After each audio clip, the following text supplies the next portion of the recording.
Haneen غدار, Senior Fellow at the Washington Institute for Near East Policy and one of Washington's leading experts on Lebanon. Thank you for joining me on American Dialogues. Thank you very much for having me, Isa. So, Haneen, the dominant assumption these days is that Israel has shifted its focus from Gaza to Lebanon, and that Lebanon must accelerate its effort to disarm Hezbollah or risk a full-scale war. How accurate is this depiction? Well, both, if you look at the picture generally and try to analyze, and if you look at the information coming from us, from government officials, from every side, this information is definitely accurate. And it's based on two main issues. One, that Gaza is not as overwhelming for the IDF as it was before. So they have the bandwidth and the focus to focus on both Gaza and Lebanon. I don't think they're done with Gaza, but Lebanon is becoming back as a priority.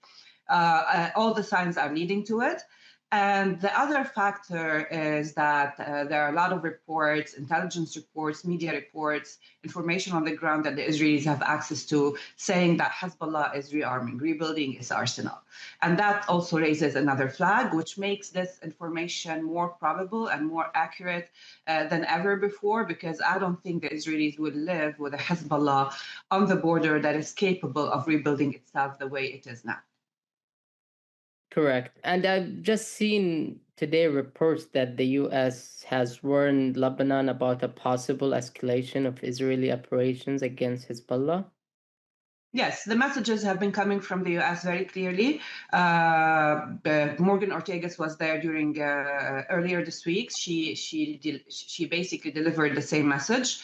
Tom Barak, who's not really involved in the Lebanon file anymore, but still, his recent message to Lebanon was more stern. And escalation, let me just tell you a little bit about escalation. Escalation can take many forms.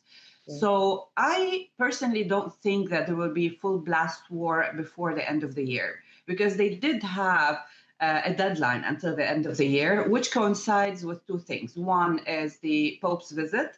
He's coming in November, and then the holidays, and also the fact that the Lebanese armed forces, the army, promised in their plan, this armament plan, to finish south of Litani by the end of the year and immediately move to the second phase, which is north of Litani.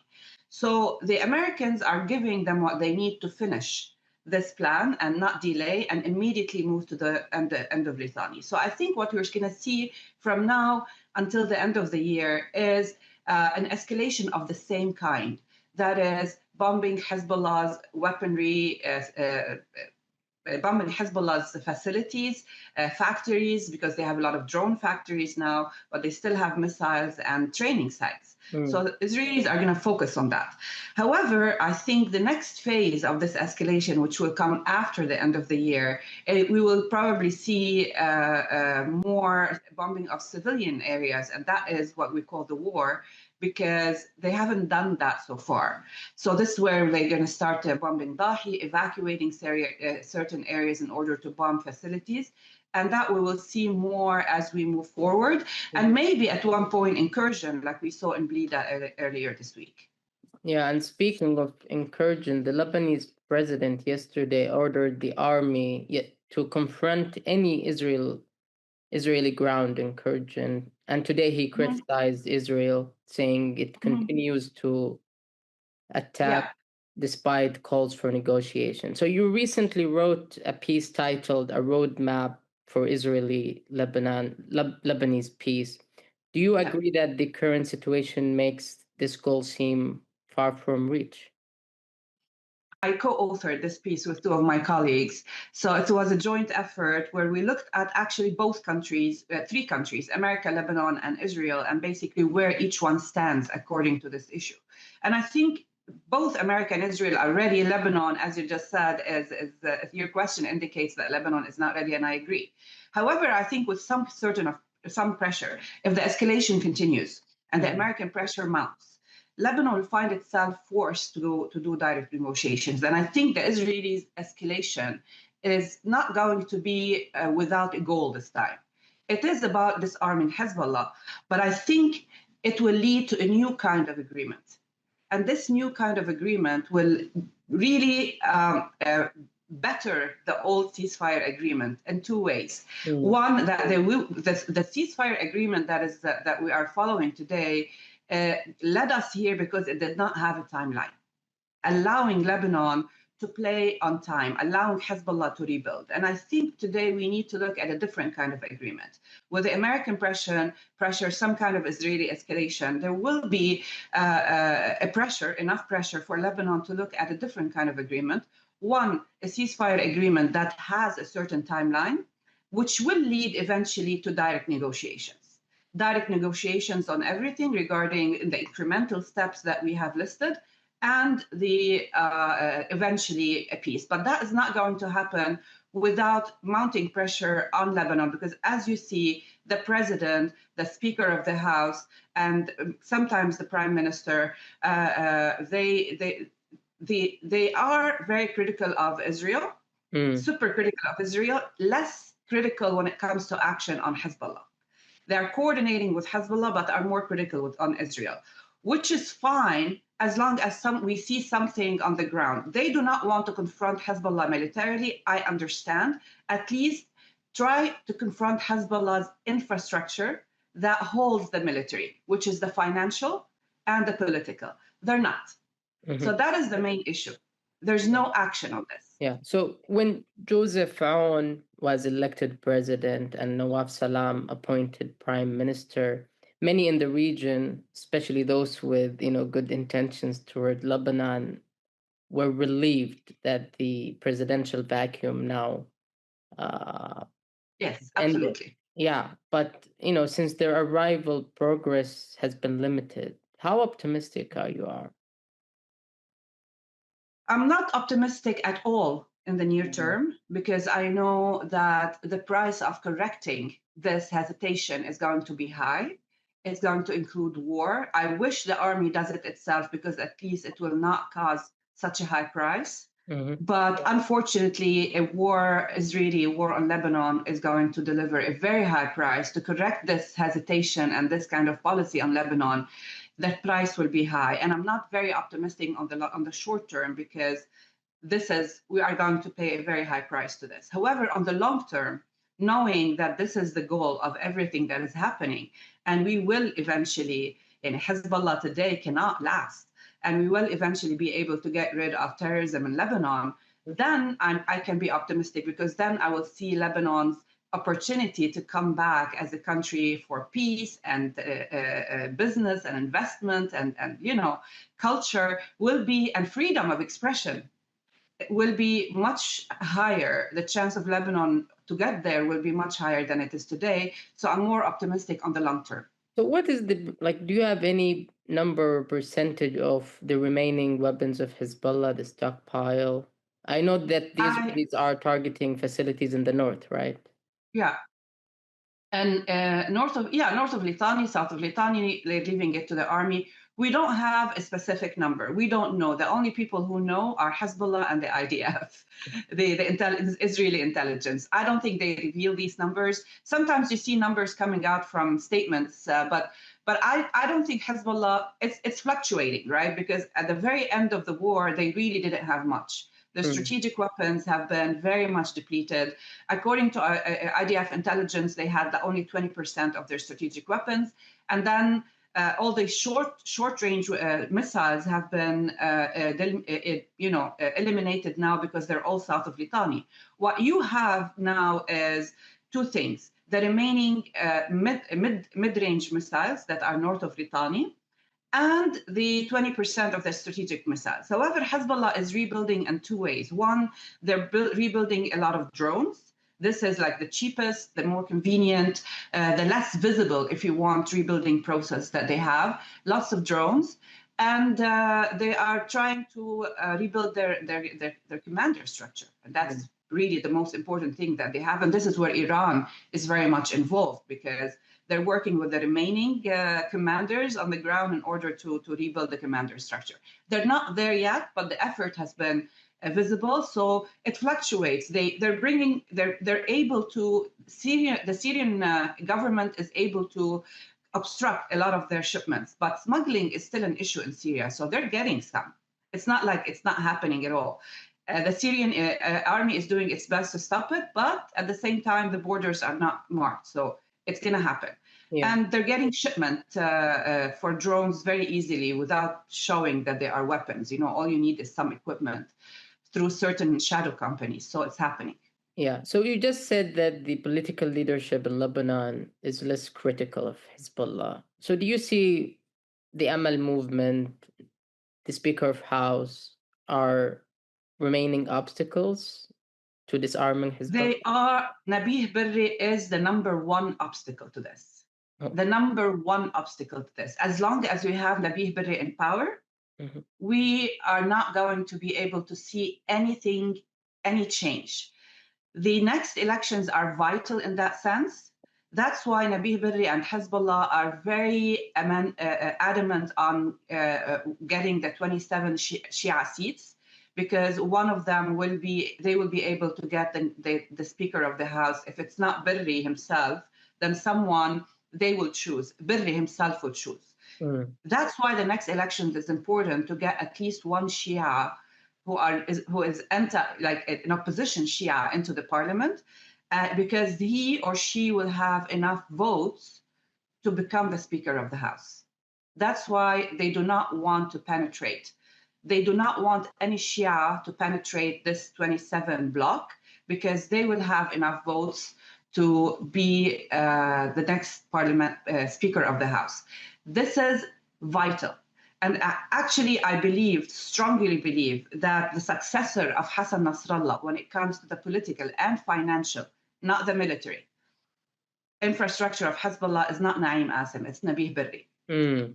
So Naim Asem and the command structure, they inherited Nasrallah on the military side, security side. But Nabih Berri inherited Nasrallah on the financial network and the political network. He is today the leader of Hezbollah in that sense, and he's enjoying it. He's not going to let it go.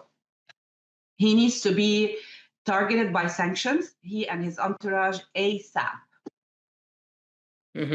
And do you think there will be some efforts in the Congress to sanction him? There have already been effort. There have been already talks in Washington about not sanctioning him directly, because we want him to jump ship. So it's more about sanctioning his entourage. Okay.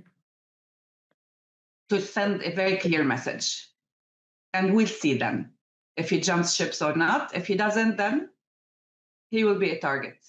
I guess we will see. So the Trump administration approach to Lebanon has been honestly intriguing, especially for me. So Morgan Ortagus was initially involved, then moved to the UN, reportedly because Ambassador Barak didn't want her.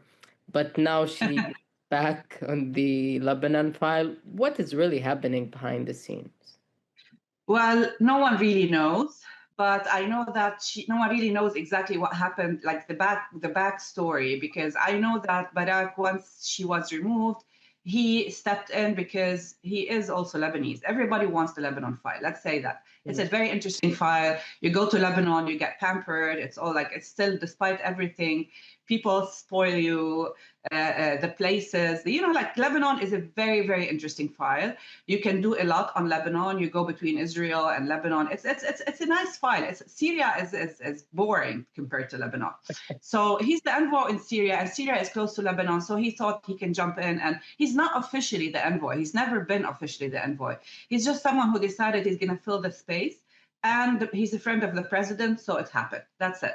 When Morgan was sent to New York, she's still in New York. She's based now in New York, not in Washington. But then she was asked to go back to the Lebanon file. So she went back to the Lebanon file, but with Barak happening.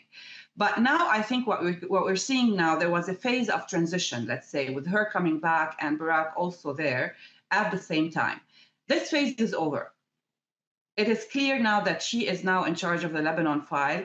And last week he said that Barak said that he's coming to Lebanon with a Treasury delegation, and then he canceled his trip. It seems that he was asked to stay on the Syria file and leave the Lebanon file to Morgan, and not only to Morgan. Don't forget that Michelle Isa is coming, the new ambassador. So he will be actually in charge of Lebanon. And Morgan will be working closely with Isa on the issues regarding the disarmament, Hezbollah, the mechanism, coordinating with Israel. That's Morgan's job. She will not focus on anything else, while Michelle Isa will be handling everything else. Okay. So there's no space for Barak anymore. Fair enough. So Ambassador Barak and Envoy Morgan Ortagus have faced criticism for their methods and perceived lack of understanding of Lebanon. Barak once referred to Lebanese journalists as animalistic. Ortagus angered many by wearing a Star of David ring during her meeting with President Aoun. How do these incidents affect the U.S. ability to achieve its goals in Lebanon? Well, they did create some kind of, and I think especially Barak's statement of the journalist, like Morgan wearing a ring, it's freedom of speech. She has no, she didn't insult anyone, but Barak did insult the journalists who were standing there. So that caused a lot of frustration by the Lebanese towards an American ambassador. But that has been corrected. That hasn't happened. It affects the relation in the sense of how people perceive the representatives, but it's not going to affect the policy. The policy is continuing. Nothing is going to change, and it will continue as is. On the contrary, it will become, people will take it more seriously when they see action. Mm-hmm. So unfortunately, he did not apologize. He should have apologized for this insult to the journalist. You and I, being journalists, or me being a journalist with a journalistic background, we understand that this was an insult, and he should have apologized. He didn't. That's the only thing that I wish that honestly I wish I've seen. I hear you. Yes. So whenever I ask Lebanese about disarming Hezbollah, many say that the group will not surrender its weapons on its own, and that a civil war might be the only path to disarmament. Do you think that's inevitable? I agree on the first part. Yes, Hezbollah itself will never surrender its arms because it's ideological. They'd rather commit suicide and die before surrendering their arms, and they do not see it as their end if they surrender their arms. As long as they continue and they have a certain support base, they believe they can still rebuild. So they are ready for many sacrifices, and they will not surrender their arms. The issue is that I don't think the army confronting Hezbollah is actually, I don't think the army confronting Hezbollah is actually will lead to a civil war. I lived the civil war, all of it. It requires components more than this. The civilians are never going to be involved in this. Hezbollah's, constituency itself is not going to be involved. They will not confront the army. The army will not divide. The Shia who are within the army, they're not going to leave the army and join Hezbollah. They might actually sit back, which is fine. Let them sit back. But they don't have to join the fight. But they will not leave the army because the army has certain privileges that Hezbollah cannot provide.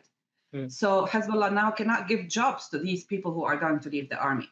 And those who wanted to leave the army to join Hezbollah have already done so. It's not going to change. And civil war is really like, it's civil war. It's civilians versus civilians. Civilians who are going to carry arms against civilians. That's not a civil war. What we are going to see is the state army facing terrorism on the ground, not shooting at civilians.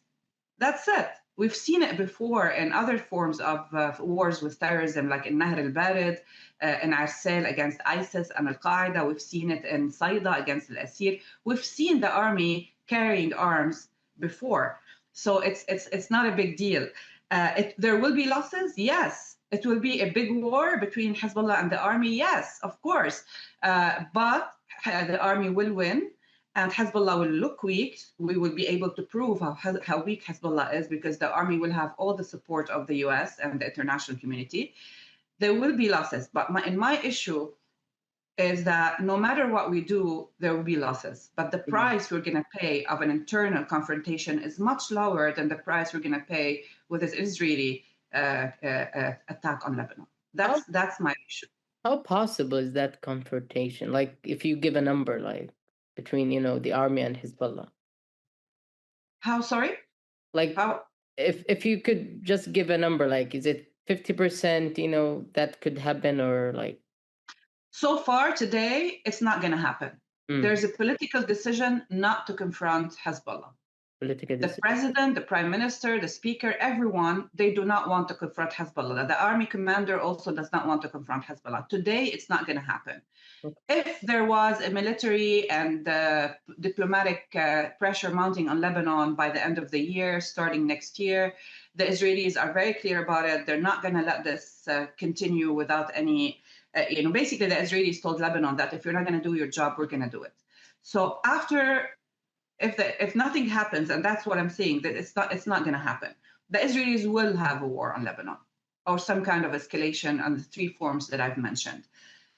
This will happen, and eventually, then maybe the chances that the Lebanese army will go after Hezbollah will be higher, and then in that case, I'd say maybe 50%, but definitely not more. I feel that the Israelis are not going to trust Lebanon anymore. Okay, so I'll conclude with two questions about Joel Rayburn. He was the former U.S. envoy for Syria. He was nominated by Trump for Assistant Secretary of State for Near East, but his nomination was withdrawn this week. Yes. You have any idea why? Well, I know, yes, I have many ideas, but I can't say much. All I can say is that someone got to the president during the weekend and convinced him to pull his nomination. Okay. The reasons could be Syria and Ambassador Jim Jeffries' statements on Syria, and he was part of it. There are other reasons about, his stances on Syria. I can't say much, but there are a lot of talk in Washington about it.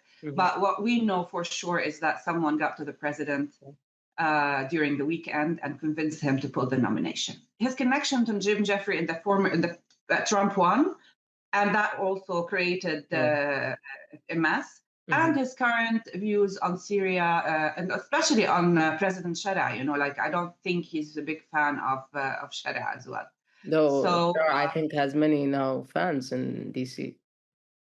Yes, exactly. So somebody used this against him. Right. And also a name came up as a potential candidate for this position, Mora Namdar. Mora.